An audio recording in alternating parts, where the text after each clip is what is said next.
निवेदन है कि शांति से बैठ जाए कि 10 मिनट में कार्यक्रम खत्म हो रहा है। अपने अपने स्थान पे आज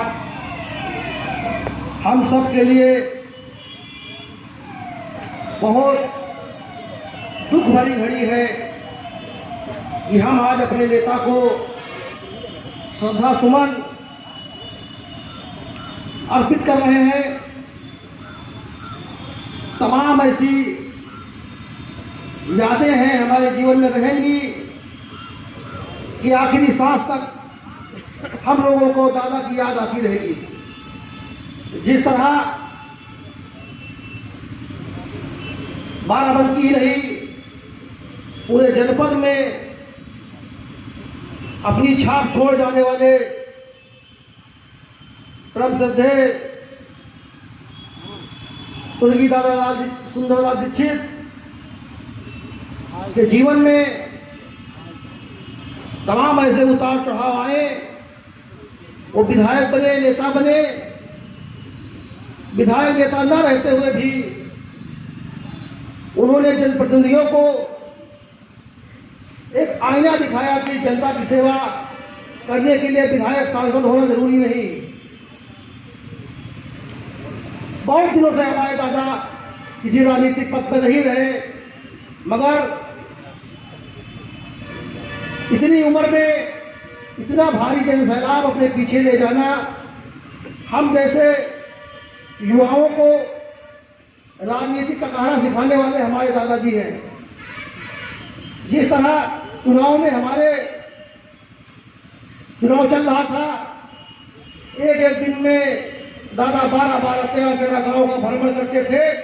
हम युवा होते हुए भी उनके पीछे थक जाते थे। दादा जी ने कहा कि दादाजी अब अपनी आप सेना अलग निकालोगे और हम अपनी सेना अलग निकालेंगे और दोनों लोग अलग अलग भ्रमण करेंगे। ऐसी यादें हमारे दादाजी के साथ हम लोगों के साथ हैं। मैं दादाजी को अपने पूरे क्षेत्रवासियों की तरफ से, अपने पूरी भारतीय जनता पार्टी के परिवार की तरफ से, अपने परिवार की तरफ से श्रद्धांजलि अर्पित करता हूं। और क्योंकि दादाजी ने इस पोते पे बड़ी जिम्मेदारी देकर चले गए, मैं उनका पोता होने के नाते हैदरगढ़ के समस्त के परिवार से जो जुड़े लोग हैं, क्योंकि दादाजी के परिवार से ऐसे भी लोग थे जो आज हमारी विचारधारा, हमारी भारतीय जनता पार्टी के परिवार में हमने जो हमें देखा नहीं रहे, मगर बाद में जब उनके दरवाजे हम आते थे तो वो लोग हमको मिलते थे।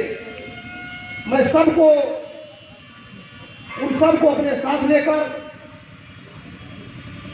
और सबसे अपना साथ मांगते हुए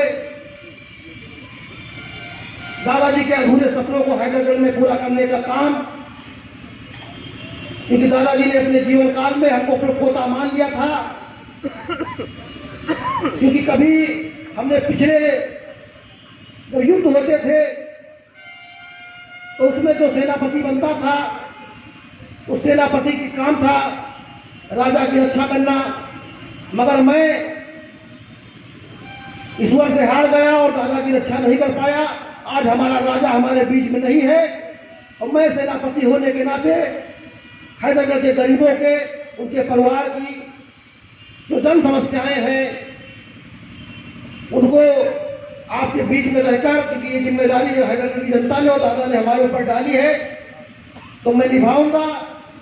इसमें पूरे भारतीय जनता पार्टी के परिवार से जो लोग जुड़े हुए हैं, मैं उनसे निवेदन करता हूं कि वो हमारा साथ दें। मैं उनके सुख दुख, क्योंकि जब दादाजी थे तो हमको हैदरगढ़ में तमाम ऐसे क्षेत्र थे जहां कोई चिंता करने की आवश्यकता नहीं थी। जहां दादाजी पहुंच जाते थे वहां पार्टी का कोरम पूरा हो जाता था, चाहे सांसद जाए, जिलाध्यक्ष जाए, विधायक जाए या ना जाए। मगर निश्चित ही दादाजी के न रहने पर हमारे परिवार की, हमारी ही नहीं हमारे पूरे भारतीय जनता परिवार की जिम्मेदारियां बढ़ी।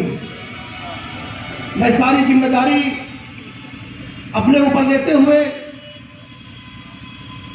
दादाजी के याद में उत्तर प्रदेश सरकार से मांग करूंगा कि जो नया बस अड्डा बन के तैयार हुआ है, सुंदरलाल दीक्षित के नाम पे रखा जाए। मैं अपने ही कार्यकाल में